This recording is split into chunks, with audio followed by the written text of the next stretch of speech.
म्हणजे आजपर्यंत जे युद्ध झालं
माझ्याच मुखातून ऐकायचं असेल तर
तेव्हा भावा देव वैर नकोय. तेव्हा तू कौरव पक्ष सोड आणि पांडव पक्षात मिळून विलीन हो. हे महाभारतीय युद्ध संपल्यानंतर पाचही पांडव हस्तिनापूरचा राजगिरी तुझ्या मस्तकी चढवून काही पाचही बंधू तुझे दास होऊन तुझी सेवा करतील. जा रे जा. किती शुद्ध देवी आणि विनंती माझ्याकडे करतेस. जा. उद्याची भीषणता कळणं गरजेचं आहे तेव्हा हे माधवा जा. आणि कर्णाला संसार कर्ण हा पांडव आहे. किंवा तो पक्ष सोड आणि या पांडवांच्या पक्षाला येतील. पाचही पांडव तुझे दास होतील. एवढा नव्हे युद्धानंतर तुला राज्याभिषेक करतील, राज्य करतील. हे तुझ्या मनातील फक्त नाव आहे. हा देवा मला तुझ्यासाठी फक्त आणि फक्त तुझ्यासाठी हा तुझा हातचा तिथं जाईल. प्रयत्न माझे म्हणेल, मी प्रयत्न करेन, यात कुठलीही तडजोड नाही. पण कर्ण हा महामारी आहे. कर्ण माझ्या शब्दाला ऐकेल असे या कृष्णाला वाटत नाही. यदा कदाचित समजा कृष्णाने केलेले प्रयत्न ते जर का फोल ठरले असतील तर माझ्या मागावर केवळ मायेची ममता त्याला युद्धापासून परावृत्त करू शकते, युद्धापासून थांबवू शकते. तेव्हा माझे जर का यत्न फोल ठरले असतील तर तुला मात्र तिथं हजर राहावं लागेल. यत्नवादी बनेल. पण मला तर वाटतंय की कर्ण माझा एकरार नाही. तेव्हा तुला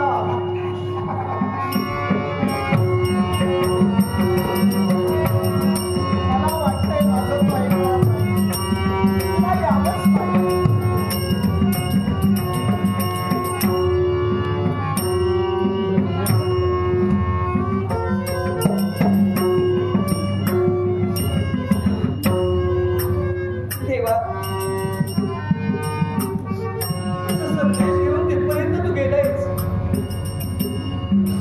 तरी सुद्धा